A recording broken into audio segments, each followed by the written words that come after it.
Hey guys, today's video is about the parable of the tenants. This comes from Matthew chapter 21, verses 33 through roughly 41, and this also appears in the book of Mark and the book of Luke. So pretty much what's happening here, starting with verse 33, is a landowner plants a vineyard, and he sends some farmers, some tenants, to watch over his vineyard.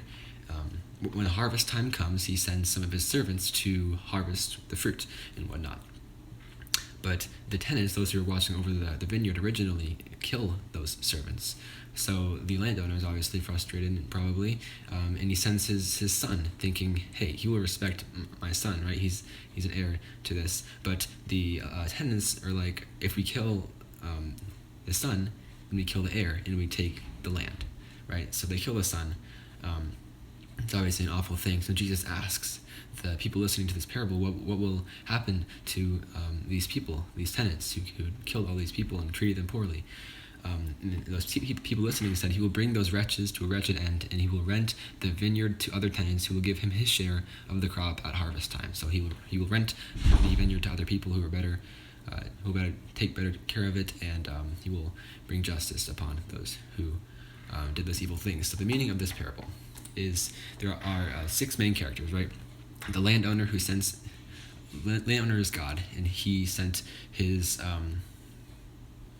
prophets and people who were sent by him. Those are the servants he sent out to the harvest from the vineyard, the people of Israel.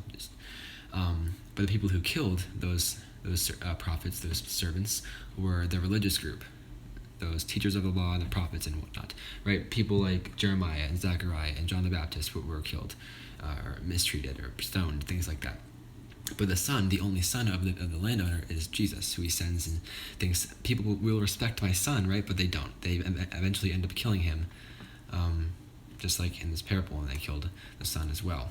So it completely mirrors what's going to happen to Jesus, and he predicts his own death once again. It's an awful thing.